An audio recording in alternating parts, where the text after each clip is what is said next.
E aí, vamos ver as principais características da cidade-estado grega de Esparta? Vem comigo depois da vinheta.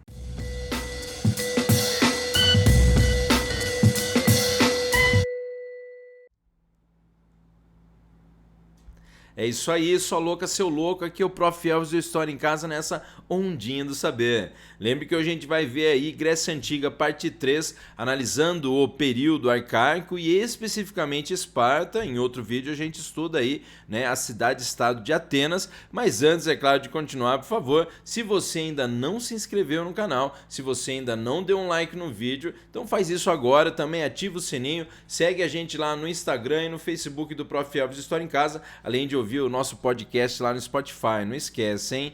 Lembra que a gente tá vendo Grécia Antiga já em alguns vídeos, porque o assunto é vasto aí, né? Tem muita coisa pra gente analisar em Grécia Antiga, e hoje a gente vai aí na parte 3, especificamente vendo o período arcaico, mas é bom lembrar que a gente vai dividir também esse período arcaico no estudo aí das duas principais cidades-estado gregas, que são Esparta e Atenas. Nesse vídeo a gente vai ver então sobre Esparta especificamente, e no próximo vídeo então se liga que a gente fala então de Atenas.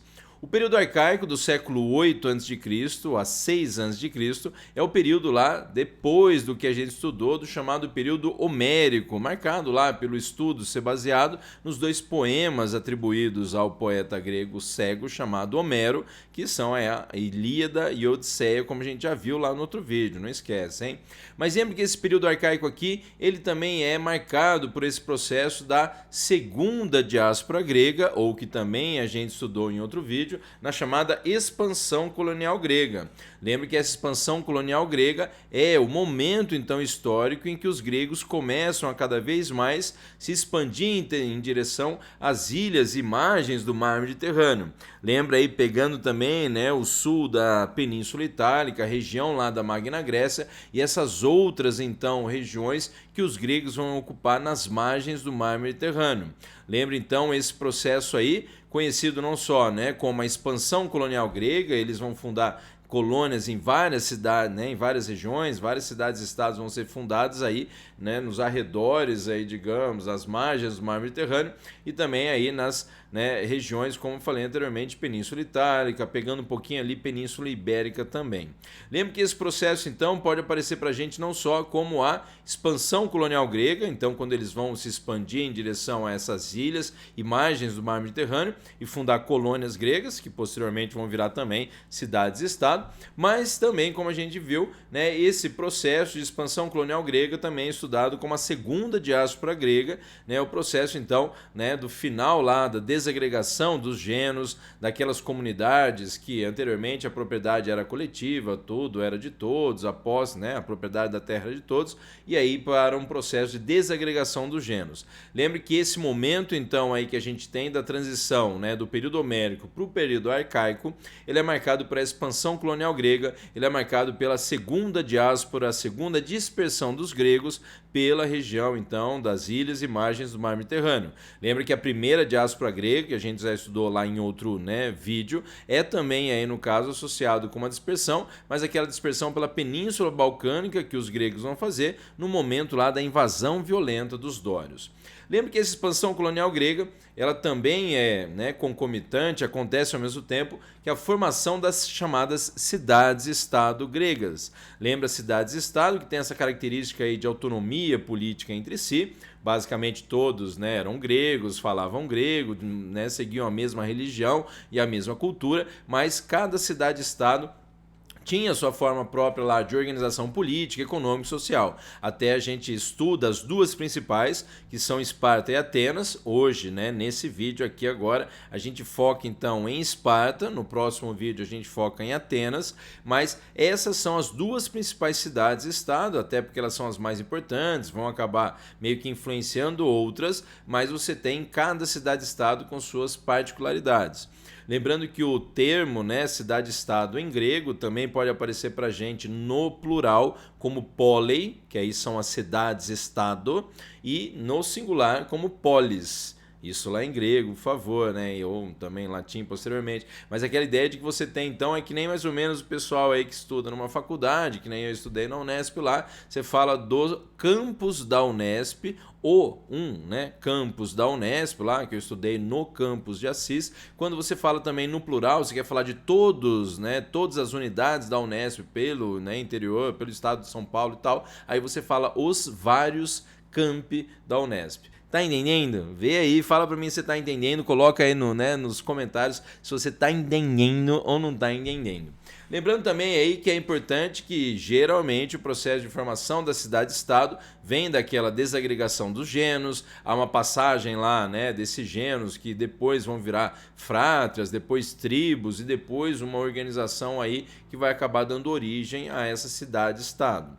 Lembra que essa cidade-estado normalmente, né, a origem da cidade-estado é no entorno que é conhecido a chamada Acrópole ou a Cidade Alta. Geralmente na região então, né, onde ocorreu esse processo de desagregação dos gêneros, formação de frátrias, tribos e tal, você tem aí, né, o processo então de esses gregos escolherem o lugar mais alto aí da região que eles estão, geralmente então uma montanha lá mais alta, e lá eles não só desenvolviam um observatório, né, da região com uma visão privilegiada lá de uns 360 graus, mas também utilizavam o local mais alto para a adoração dos deuses, que a Acrópole geralmente aí você encontra, né, templos religiosos nesse lugar mais alto, que também inicialmente pode ter sido utilizado lá até como paiol para guardar armamentos, né, e é claro verificar se eles estavam sofrendo algum tipo de invasão.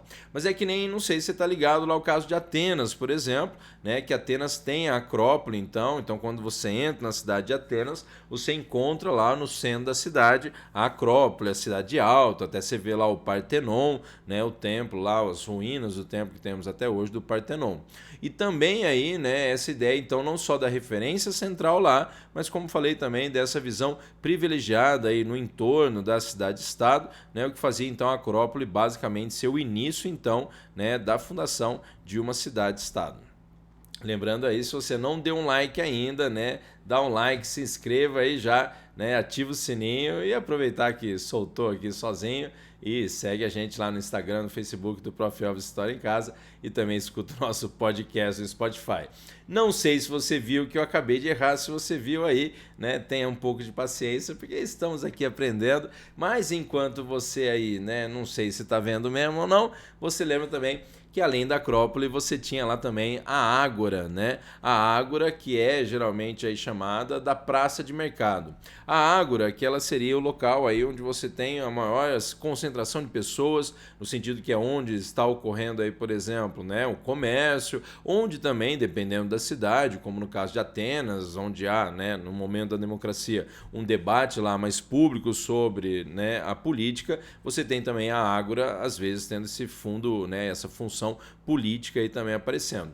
Mas geralmente a Ágora é o local onde rolam as trocas comerciais, é a praça de mercado, até um local então com muita gente, né? De repente você já ouviu aí alguma coisa relacionada a síndrome, né? A síndrome do pânico, uma depressão, alguma coisa associada, por exemplo, à agorafobia. Quando se fala que uma pessoa tem agorafobia, é que ela tem medo, aversão aí a um local com muita gente, não aí no mercado, né? Mas se a gente for lembrar que geralmente no supermercado tá cheio de gente, né? Mas aquela coisa de pessoas que de repente não podem ir num show de música, não podem ir lá, sei lá, num local um jogo de futebol que tem concentração de muitas pessoas. Ela tem uma agorafobia, né? De repente, para quem está em pandemia aí, tá de boa aí, né? Tá na quarentena, tô falando no sentido que, né, quem tem agorafobia não está saindo de casa, então talvez não esteja, né, sofrendo muito aí, digamos, com essa questão aí da quarentena. É claro que foi uma, né, piadinha meio tosca aí, mas essa ideia de que, né, no final das contas, às vezes muita gente é um problema mesmo, né? Eu não sei, eu acho que eu sou bem agorafóbico, né? Então, não sei se também tem alguém assistindo, estou aqui abrindo meu coração, mas, né, sou agorafóbico também. Em alguns casos, né, complicado às vezes administrar isso. Mas Lembra que nós temos especificamente duas cidades para estudar, especificamente aí a cidade de Esparta, que é o que a gente coloca hoje, e também, é claro, né, o caso de Atenas, que a gente vê depois. Mas é óbvio que se você já ouviu falar alguma coisa em termos aí de Esparta, você lembra, é óbvio, dos quadrinhos lá do Frank Miller e do Lynn Varley, né, que são os 300 de Esparta. Que você já deve ter assistido ao filme lá também chamado 300, né, o que o Frank Miller preparou então, e muito relevante para nós, não só na, né, questão estética, mas de que é a interpretação do que foi lá a Batalha das Termópilas, que é uma das batalhas que envolvem as chamadas guerras médicas, quando Dario I ou seu sucessor Xerxes, imperadores persas, vão invadir a Grécia, né, e aí vai promover uma série de modificações lá na Grécia. É claro que isso aí, né, é do momento posterior, é do período clássico grego, mas já faz a referência pra gente, é claro que você lembra sempre This is Sparta! E basicamente o cara tá caindo lá no buraco até hoje, né? Ele tá lá, This is Sparta. Se você leu os quadrinhos, se você assistiu o filme, o cara tá, This is Sparta! Tá caindo lá no buraco até hoje e tal. Tá quase caindo no buraco aqui também, certo?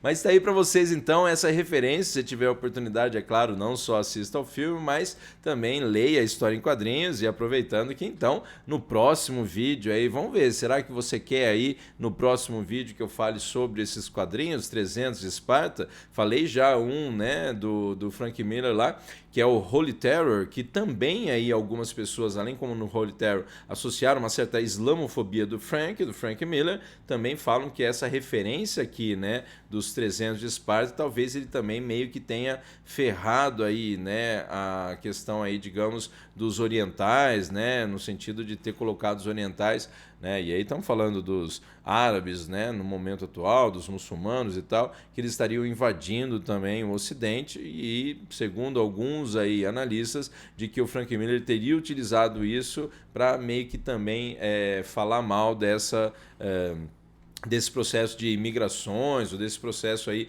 de uma população mais oriental, né, no sentido árabe também e tal, do Oriente Médio e tal, mas também uma população muçulmana aí para o Ocidente, principalmente para os Estados Unidos. Então, ficam essas polêmicas, essas discussões aí dos quadrinhos, mas é bom lembrar que lá então, né, no 300 de Esparta, a gente vê uma série de coisas básicas aí, como uma cidade ser totalmente voltada para o seu caráter militarista, que é um dos pontos principais, até porque você poderia falar de que esse caráter militarista teria associação com aqueles que foram os considerados fundadores da cidade de Esparta, que são os dórios, que a gente falou que são os últimos os 4 povos que entraram na Península Balcânica, se misturaram lá aos pelasgos, aos pelágios e formaram a civilização grega. E os dórios, que eles entraram por último, né, de forma violenta, provocando uma série de transformações, né, como a primeira diáspora grega.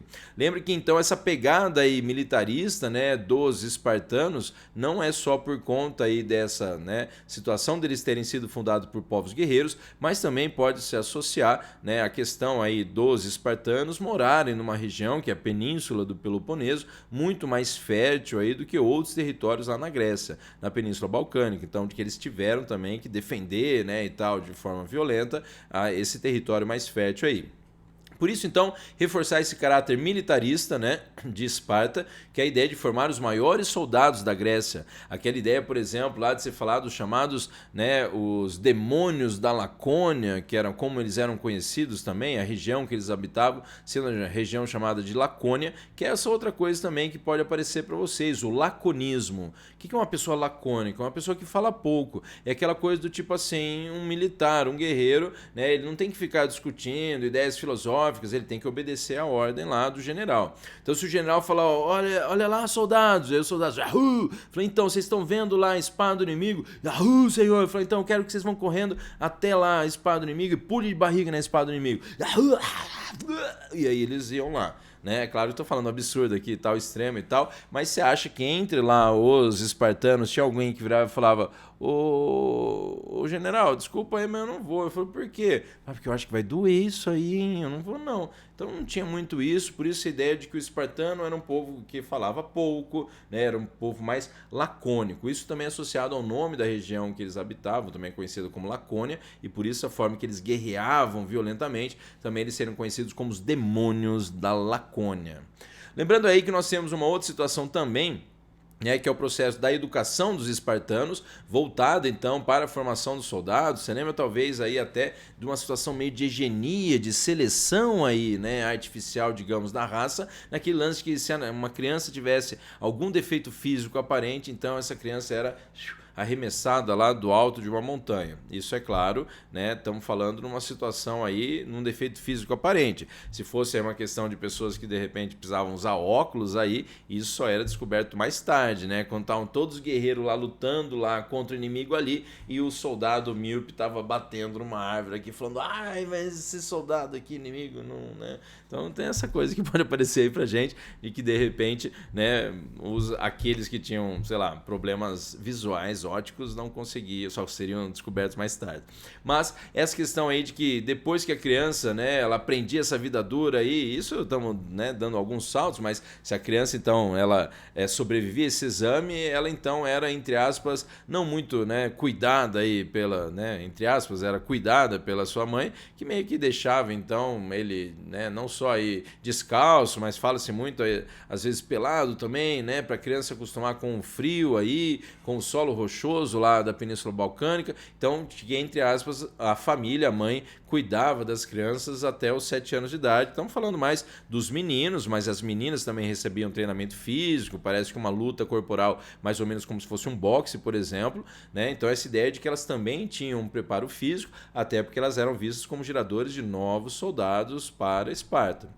E vem essa coisa de que, né, depois aí dele passar por alguns processos de educação aí um pouco mais militar, digamos, né, aprendendo a combater um corpo a corpo, lá dos 7 aos 14 anos, ele era incentivado também a promover a críptia, que é o assassinato de escravos ou assassinato de lotas, né? A ideia lá de que então o adolescente espartano ele deveria sair de madrugada e sair matar o maior número de escravos que ele conseguisse. Então essa ideia de que a educação espartana ela era toda voltada para formar os maiores soldados da Grécia. E você tem também essa história de que lá, né, dos seus 18 anos aí ele já era considerado formado e tal, soldado, participava de campanhas militares. Aos 30 anos ele era considerado cidadão, podendo participar aí de órgãos políticos, podendo votar e tal, e também se casar, recebia então, né, um pedaço de terra e um número lá de escravos ou servos do Estado para administrar. Então tem essa história de que, né, também se fala de que mesmo ele aos 60 anos de idade, né, já idoso e tal,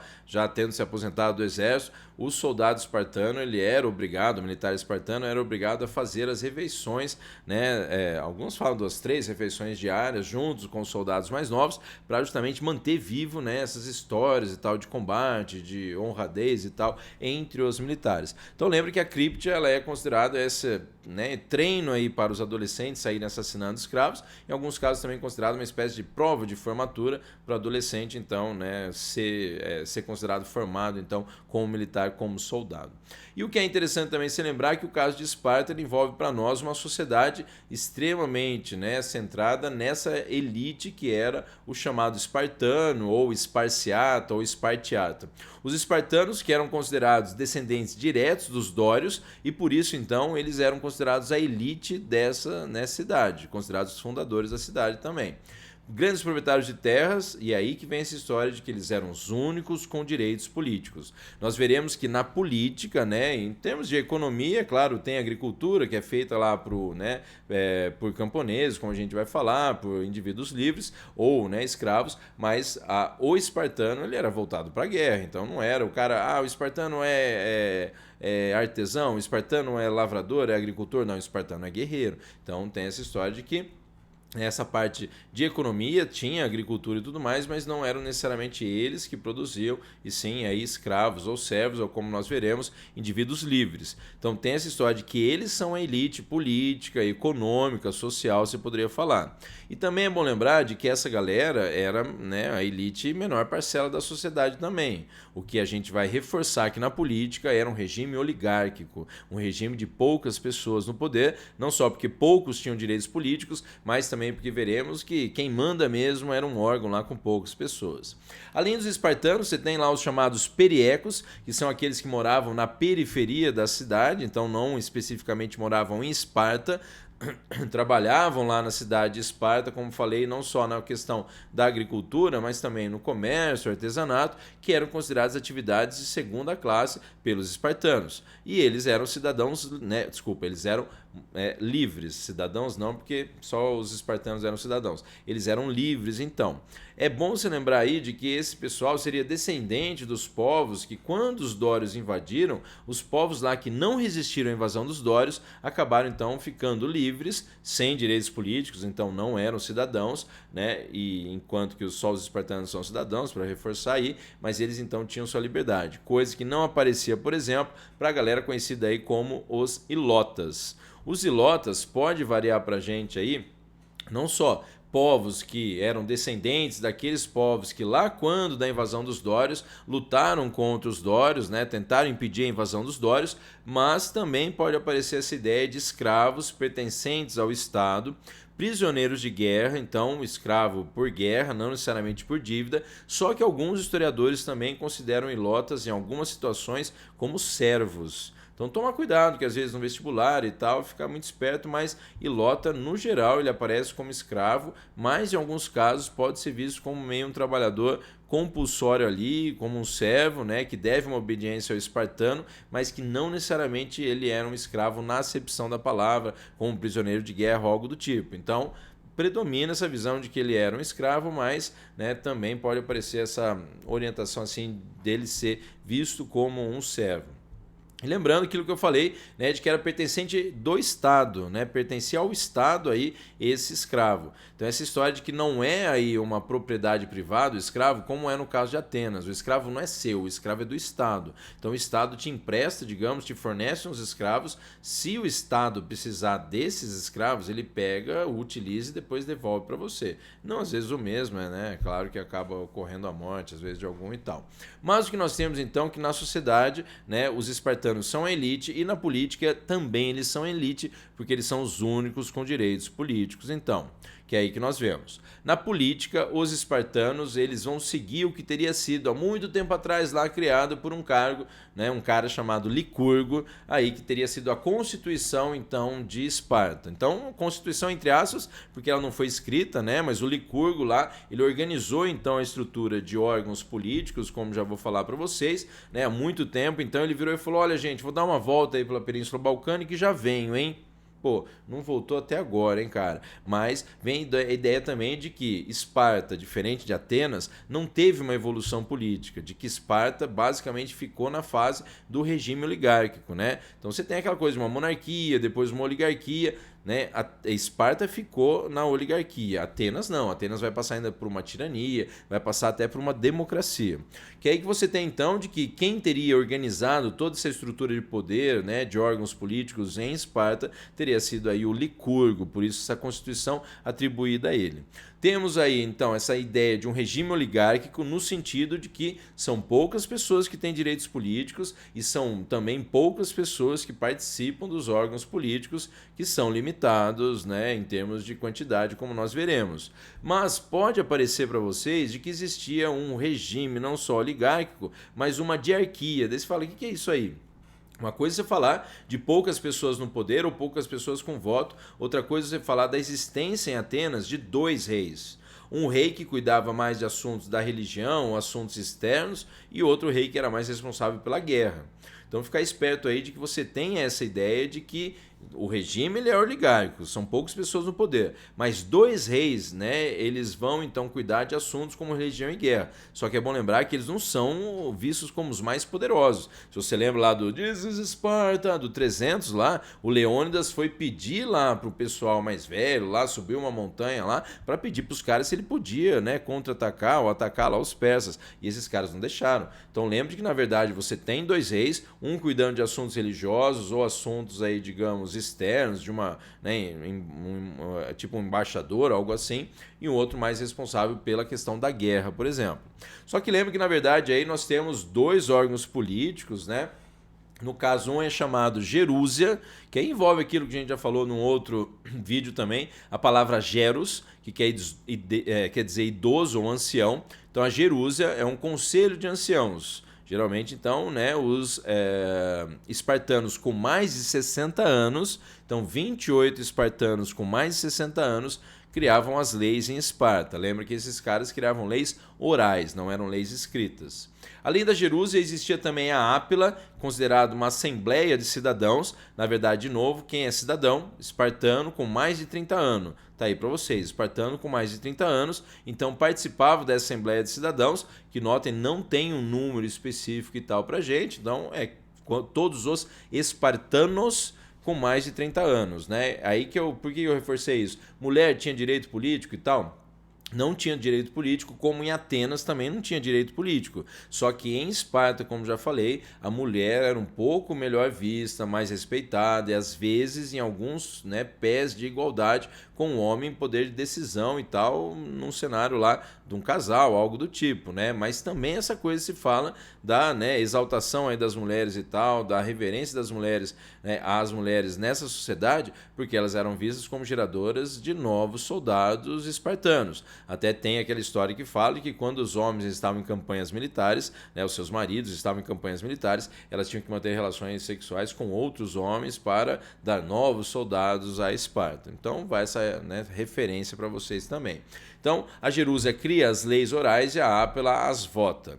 Mas nenhum desses órgãos e nem os reis são, na verdade, os mais importantes. O mais importante órgão aí é o chamado eforato.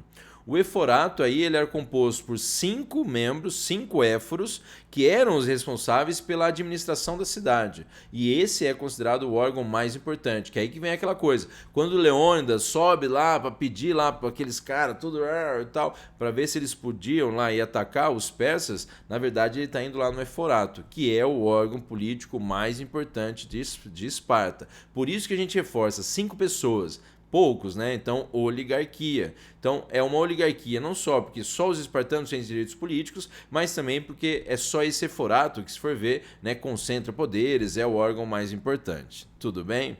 Bom, essa então é a política, a sociedade, a economia de Esparta. Mas no próximo vídeo aí a gente vê então sobre Atenas, que não dá para, né, ver os dois porque ficou muito longo aí já para você, hein?